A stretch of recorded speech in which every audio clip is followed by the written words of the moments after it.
সালটা হচ্ছে 1863। রবীন্দ্রনাথ ঠাকুরের পিতা মহর্ষি দেবেন্দ্রনাথ ঠাকুর কলকাতা থেকে এই অঞ্চলের জমিদার ভুবনমোহন সিংহের বাড়িতে যাচ্ছিলেন। এই যে জায়গাটা দেখছেন, এই জায়গাটার নাম হচ্ছে তিন পাহাড়। এখানেই রাখা আছে রবীন্দ্রনাথ ঠাকুরের ব্যবহৃত গাড়ি। ধরা হয় যে পশ্চিমবঙ্গের বুকে এটাই হচ্ছে একটা এক টুকরো বাংলাদেশ। বাট যেটা মনে হলো যে এখানে একদম পুরো টাকাটা হচ্ছে ওয়েস্ট অফ মানি। রাহুল, কোন গ্রামে কোনো মানুষ থাকে না? ইনস্টাগ্রাম। আমাদের 51 পিঠের শেষ পিঠ, মানে 51তম পিঠ হচ্ছে এই কঙ্কালীতলা।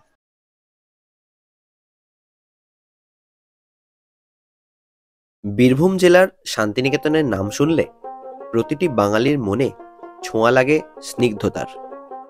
এই লাল মাটির দেশের প্রতিটি কণায় কণায় আজও জীবিত রয়েছে কবিগুরু রবীন্দ্রনাথ ঠাকুর।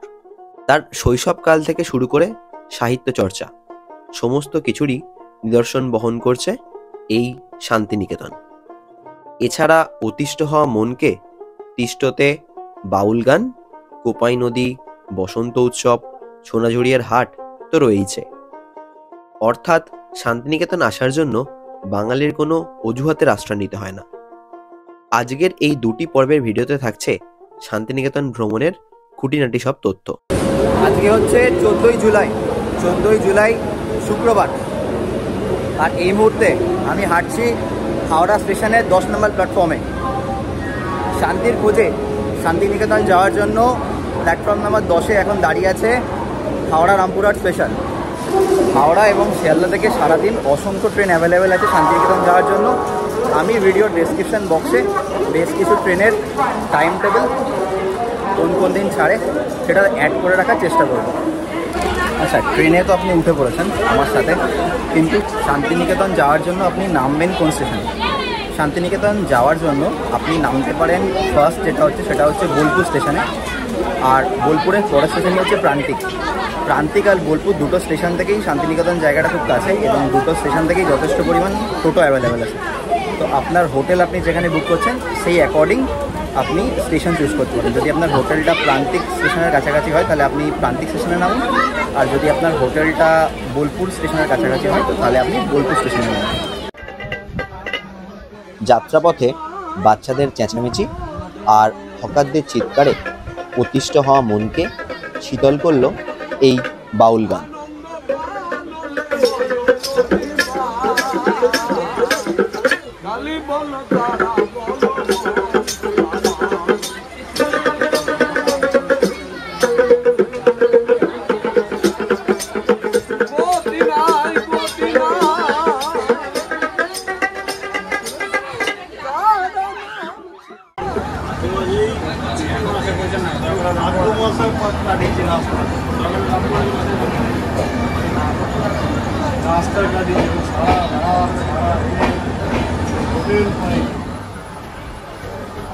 এখন বাজে প্রায় রাত 9টা, 4:30, মানে 4:35 ছেড়ে ট্রেনটা ফাইনালি এখন পৌঁছানো শান্তিনিকেতন স্টেশনে, মানে শান্তিনিকেতন অর্থাৎ বোলপুর স্টেশনে।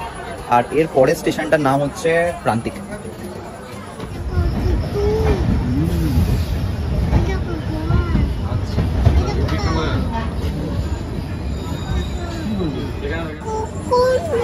এখন বাজে প্রায় 9:10, আর এখন এসে পৌঁছালো প্রান্তিক, মানে বোলপুর স্টেশন, মানে বোলপুর শান্তিনিকেতন স্টেশন থেকে প্রান্তিক আসতে সময় লাগে মিনিট 10।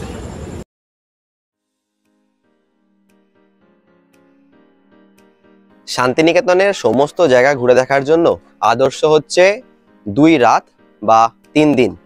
এছাড়া যদি আপনি খুব তাড়াহুড়ো করে ঘোরেন তাহলে 2 দিনের মধ্যেও সমস্ত জায়গা কমপ্লিট করতে পারবেন।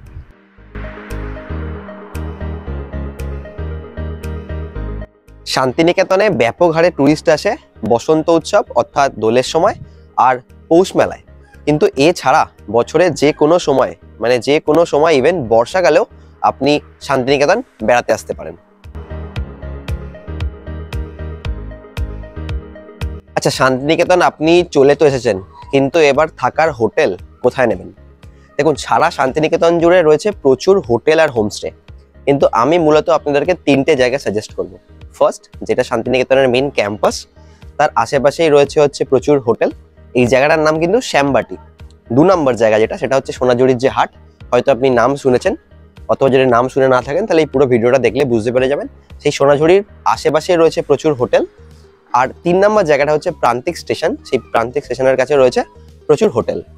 তাহলে এবার কোন জায়গাটায় আপনি হোটেল চুজ করবেন? দেখুন, এই 3টে জায়গার মধ্যে আপনি যে কোনো জায়গাতেই হোটেল চুজ করতে পারেন। তার কারণ হচ্ছে এই জায়গাগুলোর মধ্যে ডিস্টেন্স খুবই কম, মানে জাস্ট 2 থেকে 3 কিলোমিটার। এছাড়া পুরো শান্তিনিকেতনে প্রচুর টোটো অ্যাভেলেবেল আছে, তাই কানেক্টিভিটি খুব ভালো। তাই এক জায়গায় হোটেল নিলে অন্য জায়গায় যাওয়ার জন্য আপনার কোনো অসুবিধা হবে না। তাই যে কোনো জায়গাতে আপনি হোটেল চুজ করতে পারেন আপনার সুবিধা মতো। আরেকটা জিনিস হলো, শান্তিনিকেতনে কিন্তু সিজন ওয়াইজ হোটেল ভাড়া প্রচুর ফ্ল্যাকচুয়েট করে। ইভেন মানে সপ্তাহে অন্যান্য দিনের চেয়ে শনি রবিবার কিন্তু হোটেল ভাড়া অনেক বেশি। আর বসন্ত উৎসব, পৌষ মেলা এগুলোর সময় তো হোটেল ভাড়া মানে ধারণার বাইরে। তাই যখন হোটেল বুক করবেন অনেক আগে থেকে প্ল্যান করে চিন্তা ভাবনা করে তারপর হোটেলটা বুক করে নেবেন।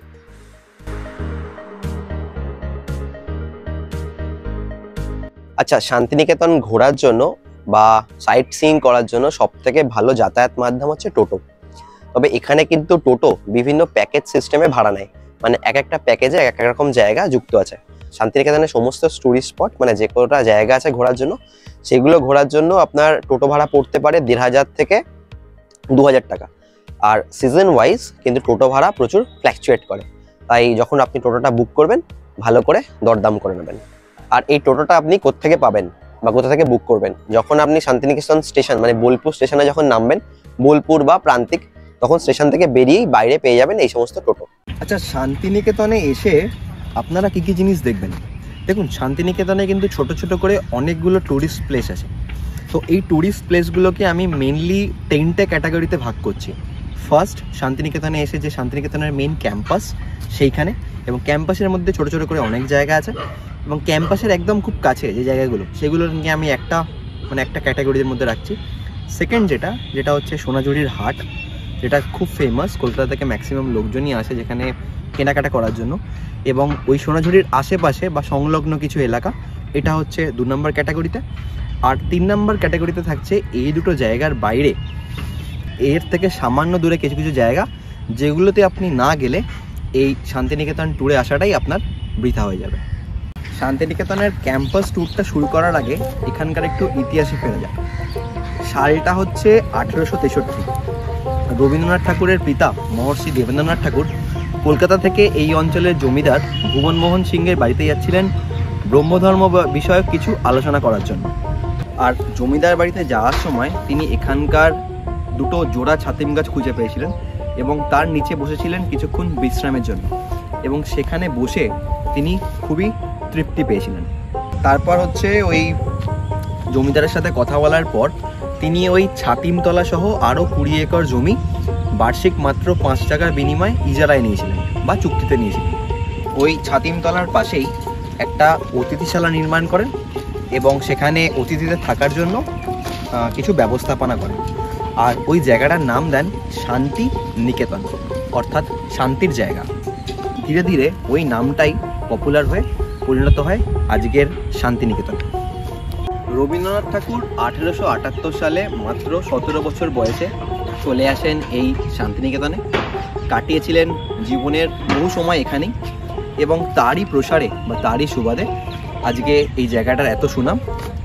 চলুন ঘুরে দেখা যাক শান্তিনিকেতনের ক্যাম্পাস চত্বর। তবে শান্তিনিকেতনের ক্যাম্পাস ট্যুরটা শুরু করার আগে একটা কথা আপনাদের বলতে পারি, আমি কিন্তু এর আগে বহুবার শান্তিনিকেতনে এসেছি, এটা কিন্তু আমার প্রথমবার না। কিন্তু শান্তিনিকেতনের ক্যাম্পাসটা এতটাই বড় যে একজন ট্যুরিস্টের পক্ষে সেই ক্যাম্পাসটা একা ঘুরে দেখাটা পসিবল না। তাই জন্যে সবথেকে ভালো উপায়, যখন আপনি এখানে ঘোরার জন্য কোনো টোটো নেবেন, সেই টোটোটা কিন্তু আপনাকে খুব ভালোভাবে ঘুরিয়ে দেবে। তাই আপনি ইচ্ছা করলে একজন গাইডও নিতে পারেন, এবং চাইলে একজন অভিজ্ঞ টোটোওয়ালা এই ব্যাপারে আপনাকে সবথেকে বেশি হেল্প করবে। আর এই শান্তিনিকেতন ক্যাম্পাসে কিন্তু ছোট ছোট করে অনেকগুলো জায়গা আছে, কিন্তু কোভিডের পর থেকে ম্যাক্সিমাম জায়গাগুলোই বন্ধ। কটা জায়গা মানে খোলা আছে ট্যুরিস্টদের জন্য, সে কটা জায়গা আপনাদেরকে দেখাবার চেষ্টা করব। এই যে জায়গাটা দেখছেন, এই জায়গাটার নাম হচ্ছে 3 পাহাড়। এক সময় জলের জন্য এখানে একটা পুকুর খোঁড়ার কাজ চলছিল, এবং সেই কাজটা করার সময় দায়িত্ব ছিলেন মহর্ষি দেবেন্দ্রনাথ ঠাকুর। তো সেই পুকুর খোঁড়ার সময় যে সেই মাটি জমে জমে এখানে ধাপে ধাপে একটা জায়গা ক্রিয়েট হয়েছে।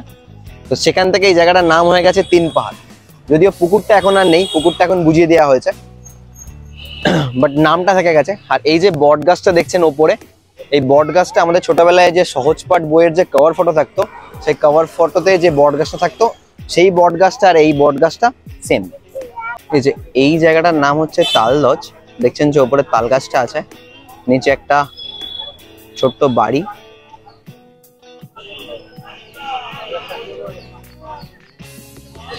আর এই তাল গাছকে কেন্দ্র করেই যে ছোটবেলায় আমরা পড়তাম তাল গাছ এক পায়ে দাঁড়িয়ে, কবিতাটি রচনা করেছিলেন কবিগুরু রবীন্দ্রনাথ ঠাকুর।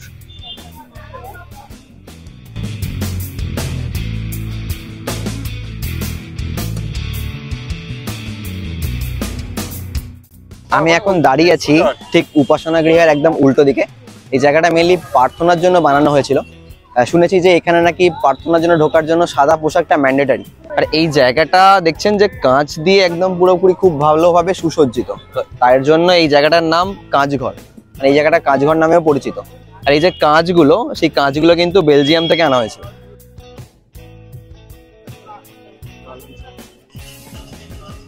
এই যে এইটা হচ্ছে সেই ছাতিমতলা, যেখানে এসে প্রথম মহর্ষি দেবেন্দ্রনাথ ঠাকুর এখান থেকে যখন ওই রায়পুরে জমিদার বাড়িতে যাচ্ছিলেন, এখানেই তিনি প্রথম বিশ্রাম নিয়েছিলেন।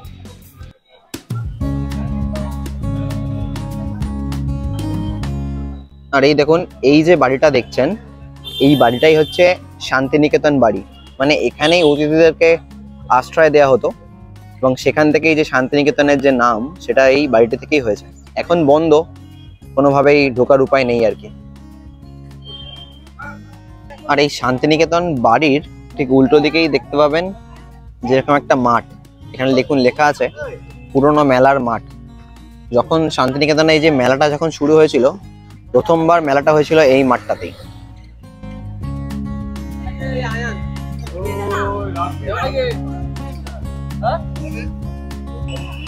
এইবার আমরা ঢুকছি এখান থেকে রবীন্দ্র ভবন মিউজিয়ামে।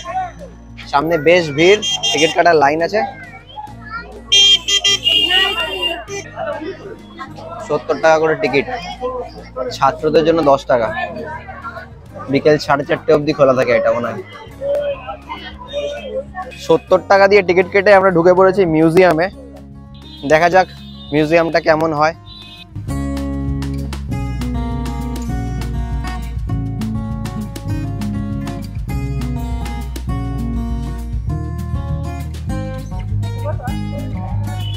এখানে ঢুকলে আবার জুতো খুলে প্রবেশ করতে হবে। মিউজিয়ামটা দেখে আমরা বেরোলাম। মিউজিয়ামের মধ্যে অ্যাকচুয়ালি ক্যামেরা বা ভিডিওগ্রাফি কোনো দুটোই অ্যালাউ নয়, ওই জন্য আমি মিউজিয়ামের ভেতরে কি আছে সেটা তুলতে পারলাম না। বাট মেনলি মিউজিয়ামে দুটো ফ্লোর আছে, একদম গ্রাউন্ড ফ্লোর, সেখানে কিছু ওই আর্টিকেল, চিঠি, রবীন্দ্রনাথকে লেখা কিছু চিঠি, বিভিন্ন আমন্ত্রণপত্র, ফ্যামিলি ট্রি, এইগুলো মেনলি তুলে ধরা হয়েছে ফার্স্ট ফ্লোরটায়, মানে গ্রাউন্ড ফ্লোরটায়, গ্রাউন্ড ফ্লোরটায়। তার উপরে মানে ফার্স্ট ফ্লোরে আছে রবীন্দ্রনাথ ঠাকুরের ইউজ করা বিভিন্ন জিনিস, যে সমস্ত গিফটগুলো ঠাকুর পরিবারকে দেওয়া হতো সেই সমস্ত জিনিস। আর রবীন্দ্রনাথের যে নোবেলের তার রেপ্লিকা, সেইগুলো উপরে রাখা আছে। জায়গাটা ভালো, মোটামুটি দেখার জন্য ঠিক আছে। বাট একটা জিনিস, যেটা টিকিট প্রাইসটা কিন্তু বড্ড বেশি, মানে পার পার্সন 70 টাকাটা মানে আমার মনে হলো যে খুব একটা জাস্টিফাইড না। যদি ম্যাক্সিমাম লোকজন শান্তিনিকেতনে যেহেতু ফ্যামিলি নিয়ে আসে, মানে ফ্যামিলি ট্রিপের জন্য, আপনার যদি মেম্বার বেশি হয় তাহলে 70 টাকাটা এক্সেসিভ। আর আপনার যদি সঙ্গে কোনো স্টুডেন্ট আসে তার জন্য তো 10 টাকা করে লাগছে। ওর জন্য নিশ্চয়ই কোনো আইডি কার্ড ক্যারি করবেন, তাহলে কি হবে, অনেকটা আপনার টিকিটের এন্ট্রি ফি অনেকটা কমে যাবে। এই মিউজিয়ামের সঙ্গে এটা যাচ্ছে রবীন্দ্রনাথ ঠাকুরের বাড়ি, যেটা বিভিন্ন সময় তিনি বিভিন্ন রকম বাড়িতে থেকেছিলেন, সেটা আপনাদেরকে দেখাচ্ছি। এখানেই পরপর রয়েছে রবীন্দ্রনাথ ঠাকুরের 5খানা বাড়ি, আর এই বাড়িগুলোর আলাদা আলাদা নামও আছে।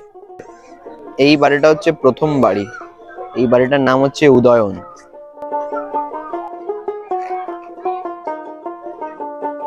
আর এইটা দেখুন, এখানেই রাখা আছে রবীন্দ্রনাথ ঠাকুরের ব্যবহৃত গাড়ি।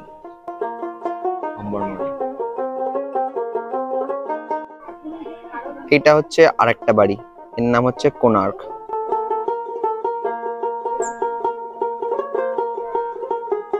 দেখুন কোণার্কের পাশেই আছে আরো দুটো বাড়ি।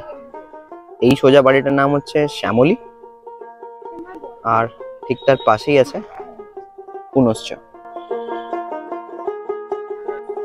আর একদম শেষের বাড়িটার নাম হলো উদিচি। এই দেখুন দূরে লেখা আছে।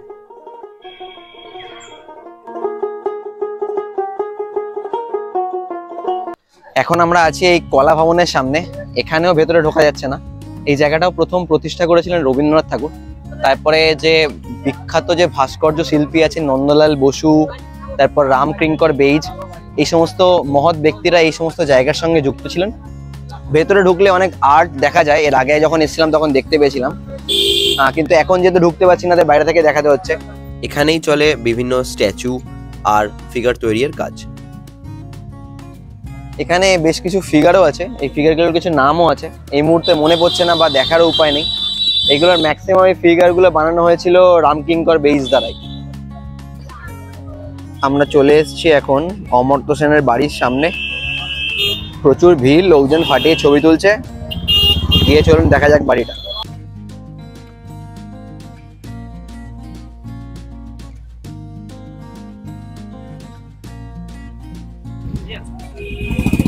এটাই হচ্ছে সেই নোবেল জয়ী অমর্ত্য সেনের বাড়ি।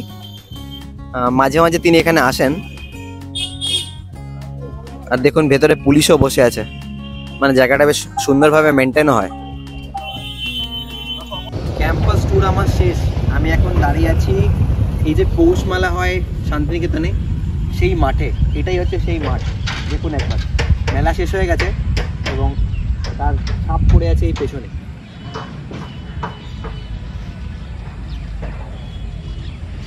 শান্তিনিকেতন ক্যাম্পাসের 70% জায়গা ট্যুরিস্টদের জন্য বন্ধ হয়ে যাওয়ার কারণে আমরা এবার ক্যাম্পাস থেকে বেরিয়ে এই ক্যাম্পাসের কাছাকাছি জায়গাগুলোর উদ্দেশ্যে যাত্রা শুরু করলাম।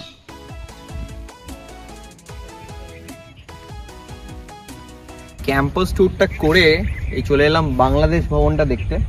এখানে এসে শুনছি যে 2019 সালের পর থেকে এখানে আর ট্যুরিস্টদেরকে ঢুকতে দেওয়া হয় না। শুধু হয়তো বিশ্বভারতীর কিছু স্টুডেন্ট যারা এইখানে মধ্যে একটা লাইব্রেরি আছে, এই লাইব্রেরিটা অ্যাক্সেস করার জন্য বিশ্বভারতীর কিছু স্টুডেন্টদেরই এখানে একমাত্র অ্যালাউ করে আর কি। তবে এই জায়গাটা সম্বন্ধে যখন শুনেছিলাম যেখানে বাংলাদেশের প্রধানমন্ত্রী শেখ হাসিনা একসময় এসেছিলেন এই জায়গাটার উদ্বোধন করতে নরেন্দ্র মোদীর সাথে। তবে এই জায়গাটা কিন্তু একটা চিহ্ন বহন করে। ধরা হয় যে পশ্চিমবঙ্গের বুকে এটাই হচ্ছে একটা এক টুকরো বাংলাদেশ। এখানে এসে খুব একটা লাভ হবে না, আপনারা এমনি দেখতে চাইলে দেখতে পারেন, বাট এর মধ্যে কিন্তু কোনো রকম ভাবে আপনারা আর ঢুকতে পারবেন। বাংলাদেশ ভবন থেকে বেরিয়ে এবার আমার নেক্সট ডেস্টিনেশন হলো ডিয়ার পার্ক, আর আমি এগোচ্ছি সেই দিকেই।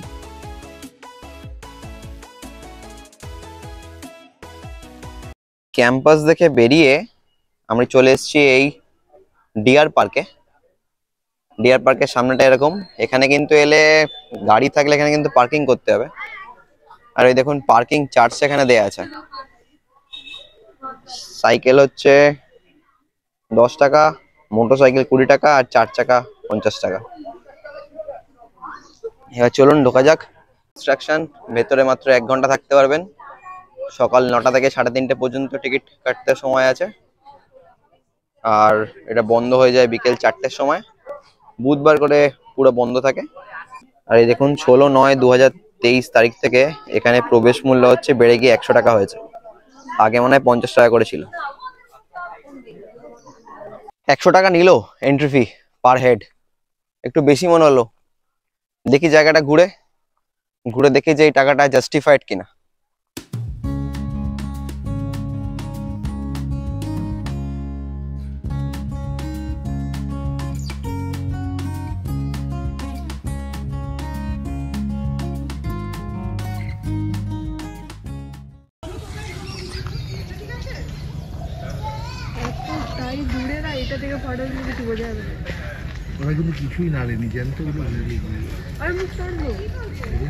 দূরে কিছু হরিণ দেখা যাচ্ছে এখান থেকে।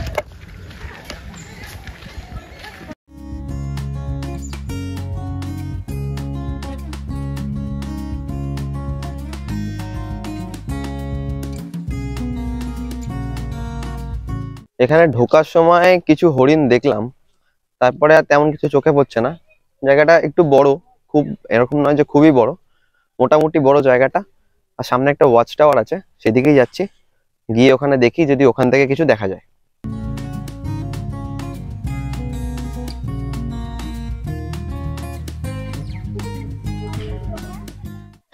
আর এই হচ্ছে ওই ওয়াচ টাওয়ারটা। দেখা যাক একটু উপরে উঠে এখান থেকে ভিউটা কেমন আছে।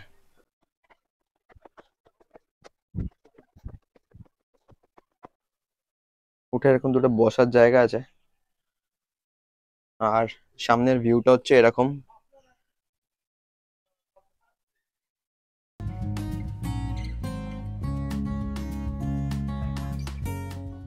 বসার জায়গা থাকলেও এখান থেকে দেখার মতো কিছুই নেই। অ্যাটলিস্ট কোনো জীবজন্তু তো চোখে পড়ার মতো নয় এখান থেকে। बेकार है भैया, मैं तो टूट गया। এই ডিয়ার পার্ক দেখে জাস্ট বেরোলাম, বাট যেটা মনে হলো যে এখানে একদম পুরো টাকাটা হচ্ছে West of money. First of all entry fee তো 100 টাকা, আর ভেতরে ঢুকে কিছু হাতে গোনাই কিছু হরিণ দেখলাম, এছাড়া সেরকম কিছু নেই। জিজ্ঞেস করলাম যে এত টাকা কেন এন্ট্রি ফি, তো বললো যে এটা নাকি গভর্নমেন্ট থেকেই বাড়ানো হয়েছে। আর এই জায়গাটায় আগে এক সময় নাকি অনেক হরিণ ছিল, এই কিছুদিন আগে হয়তো মাস 5-6 হরিণ ছিল। এখান থেকে নাকি যে হরিণগুলো হয়, মানে বাচ্চা হওয়ার পর সেই হরিণগুলো নাকি এখান থেকে বক্সার জঙ্গল বা অন্যান্য জঙ্গলে বাঘের খাবারের জন্য নাকি পাঠানো হয়। তো তাই জন্য এছাড়া এই জায়গাটার সেরকম কোনো মানে ইম্পর্টেন্স নেই আর কি। জাস্ট হরিণ এখানে রাখা হয়, সেখান থেকে বাচ্চা হলে যখন এখানে হরিণ বেড়ে যায় সেখান থেকে হচ্ছে অন্যান্য জঙ্গলে ওইগুলোকে ট্রান্সফার করা হয়। তো খুব একটা ভ্যালু ফর মানি লাগলো না ঘুরতে এসে এখানে। তো আপনারা এখানে এলে চিন্তা ভাবনা করে আসবেন, কারণ 100 টাকা পার হেড জিনিস জায়গাটার জন্য একদমই খুব একটা জাস্টিফাইড নয়।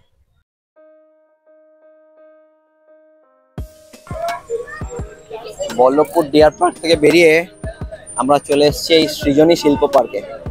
আর এই দেখুন সামনে কত বড় লাইন আজকে, এখানে রাস্তাঘাটও পুরো একদম জ্যাম হয়ে গেছে গাড়িতে।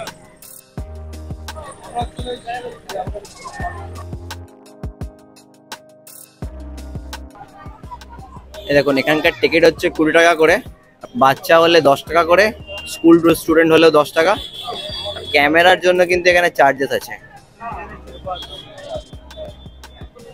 এই জায়গাটা কিন্তু খোলা থাকে সকাল 9:30 থেকে 4:30, মানে টিকিট কাটার সময়টা 4:30 বেজে গেলে এখানে কিন্তু ঢুকতে দেয় না।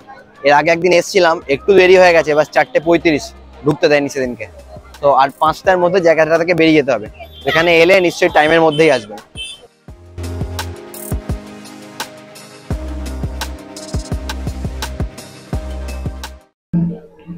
রাহুল, কোন গ্রামে কোনো মানুষ থাকে না?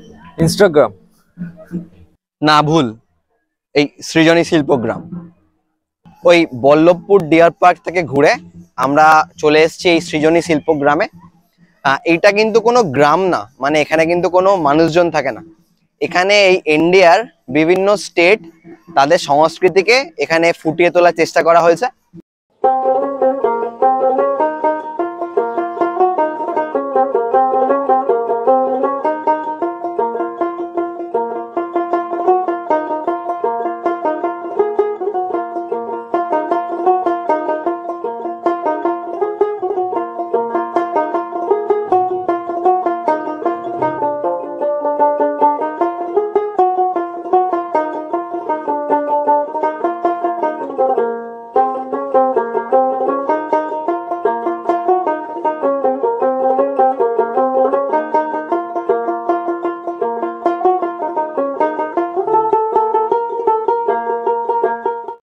তবে নর্থের ম্যাক্সিমাম স্টেট আমি দেখতে পেলাম না, বা একদম পিওর সাউথ নেই। মেইনলি ওই নর্থ ইস্ট যে স্টেটগুলো হয় সেগুলো আপাতত এখানে ফুটিয়ে তোলা হয়েছে। আশা করছি আগামী দিনে আরো স্টেটগুলো এখানে তুলে ধরা হবে।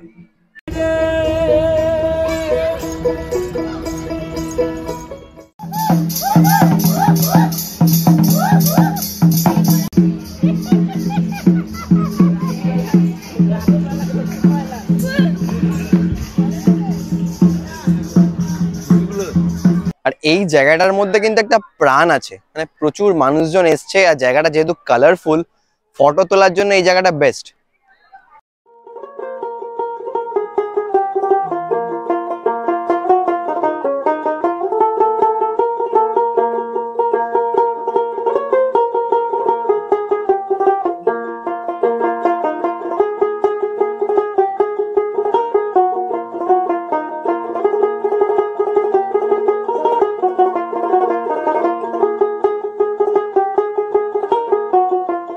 আর এছাড়া এখানে কেনাকাটার জন্য প্রচুর দোকান আছে, মানে আপনি যদি সোনাঝুরি হাট থেকে কেনাকাটা করতে ভুলে যান তাহলে এখানে চলে আসতে পারেন।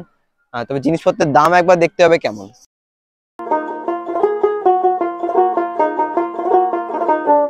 $20 দিয়ে টিকিট কেটে এই জায়গাটা কিন্তু একদম পয়সা আসুল। দারুণ লাগলো এই জায়গাটা। এই জায়গাটা মাস্ট রেকমেন্ডেড।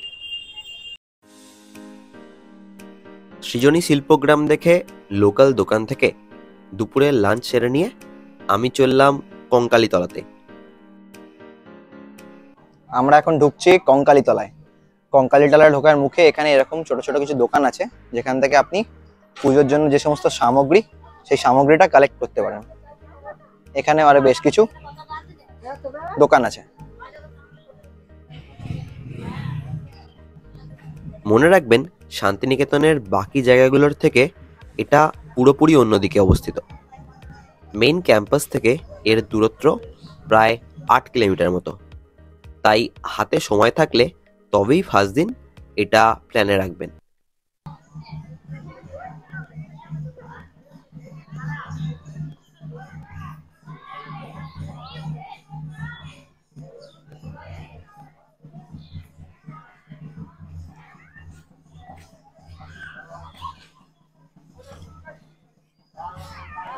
আমাদের 51 পীঠের শেষ পীঠ, মানে 51তম পীঠ হচ্ছে এই কঙ্কালীতলা। ধরা হয় যে সতী মায়ের কাঁখাল অর্থাৎ কোমরের অংশ এখানে পড়েছিল। আর মতান্তরে এটাও প্রচলন আছে যে মায়ের যে কঙ্কাল সেটা এখানে পড়েছিল। তো সেখান থেকে এই মন্দিরের নাম রাখা হয় কঙ্কালীতলা। আর মন্দিরের একদম পাশেই আছে এরকম একটা কুণ্ড।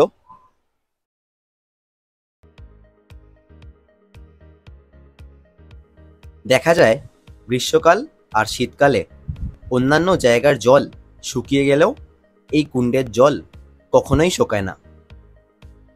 এই কুণ্ডের জলেই নিমজ্জিত আছে মায়ের কাঁখাল। তাই এই জলে হাত দেয়া বা নামা সম্পূর্ণরূপেই বারণ।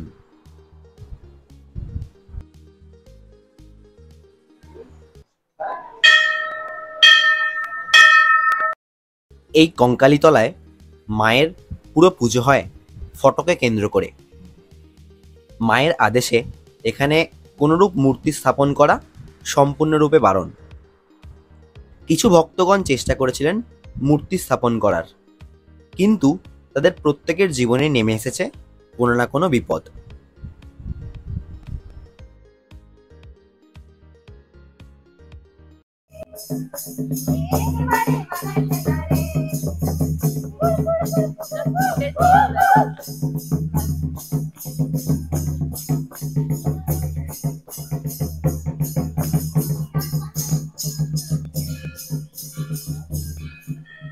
কঙ্কালীতলার এই যে মন্দিরটা আছে, এখান থেকে কিন্তু সকাল থেকে শুরু করে সন্ধ্যে অবধি পুজো হয়। তো আপনি আপনার টাইম মতো যে কোনো একটা সময় আসতে পারেন, এসে এখানে পুজো দিতে পারেন। কঙ্কালীতলা এই মন্দিরের ঠিক পাশেই এখানে আছে ভোগ খাওয়াবার জায়গা। তো সকালবেলা 10টা থেকে 11টার মধ্যে এখানে চলে আসার পর টিকিট কাটতে হবে। আর 12টা থেকে শুরু হয় ভোগ বিতরণ পর্ব। আর টিকিটের মূল্য হচ্ছে 40 টাকা আর 50 টাকা।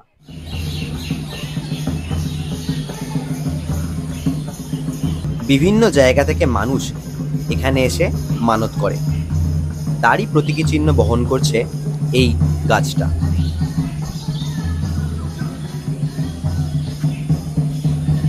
কঙ্কালীতলার ঠিক পেছনেই বয়ে গেছে কোপাই নদী। আর এই সেই নদী। আর এই কোপাই নদীকে দেখেই কবি রবীন্দ্রনাথ ঠাকুর লিখেছিলেন, আমাদের ছোট নদী চলে আঁকে বাঁকে, বৈশাখ মাসে তার হাঁটু জল থাকে। কঙ্কালীতলা থেকে বেরিয়ে আমাদের ইচ্ছে ছিল কিছু অপরিচিত জায়গা এক্সপ্লোর করার। বিকেলের শেষ সূর্যতাপ মাথায় করে সদল বলে চললাম তাই গোয়ালপাড়ার দিকে। বোলপুর শহরের বিভিন্ন জায়গা দিয়ে বয়ে গেছে কোপাই নদী। গোয়ালপাড়া সেই জায়গাগুলোর মধ্যেই একটা। তবে মনে রাখবেন, এই গোয়ালপাড়া কিন্তু শান্তিনিকেতন ক্যাম্পাসের কাছেই।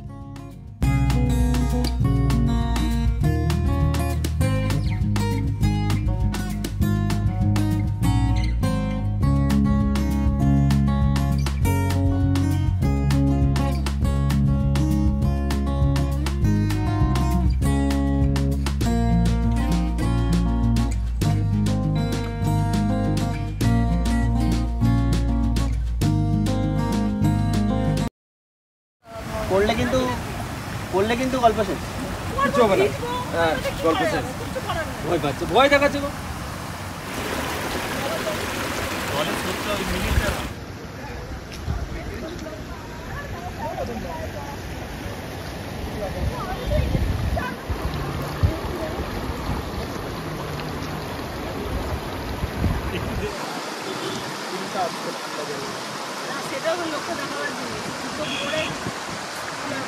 জুতো খোলা পড়া অনেকক্ষণের ব্যাপার। বিকেলের দিকে এই জায়গাটা ফটো শুটিং এর জন্য একটা ভালো লোকেশন হতে পারে। এই পর্যন্ত থাকছে শান্তিনিকেতনের প্রথম পর্ব বা ডে 1। এর পরের পর্বে থাকছে ডে 2 এর অ্যাক্টিভিটিস। আর সেই ভিডিওটাও দেখতে ভুলবেন না। যদি এই ভিডিওটা ভালো লেগে থাকে তাহলে বন্ধুদের সঙ্গে শেয়ার করুন, ভিডিওটা লাইক করুন, চ্যানেলটাকে সাবস্ক্রাইব করুন।